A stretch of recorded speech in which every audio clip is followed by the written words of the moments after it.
series Bridgerton has continued its reign on Netflix, with season 2 setting a record 193 million households watching worldwide in the first 3 days of release. As we can see here, the period drama's first series was known for scenes of a raunchy nature.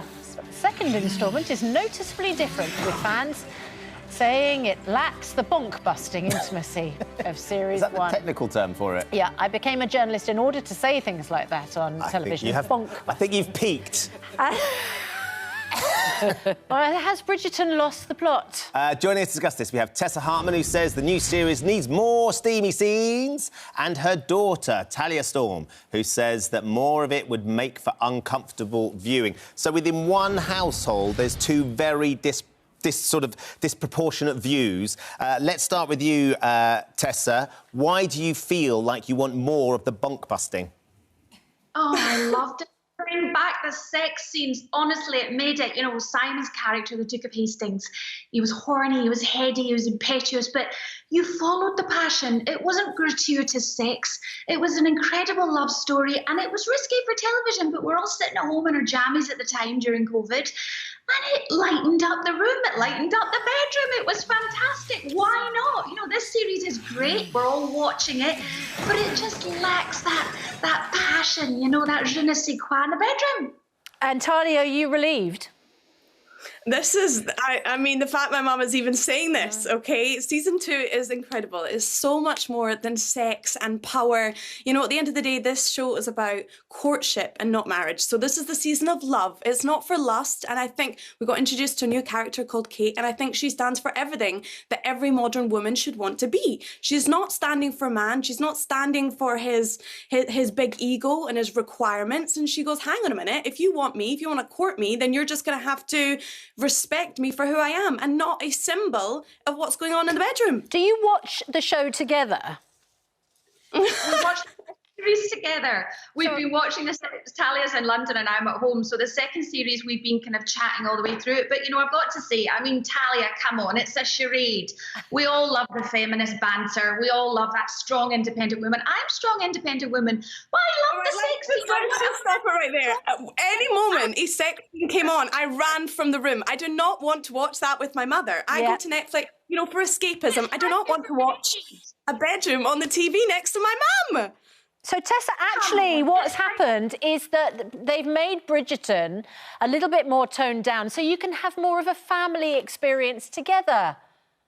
Oh, no, rubbish, absolutely. Susanna, I love you dearly, but come on, we all miss those raunchy scenes because they were part of the story. I just feel, and the irony is, if you've watched Series 2, I won't give you any spoiler alerts because we're all addicted to it, right? The character, Kate Sharma, you know, she's pretending to be strong and feisty and opinionated and a man won't control me. And what does she want? She wants love and good sex. And she gets it in the end. They just don't show it to you.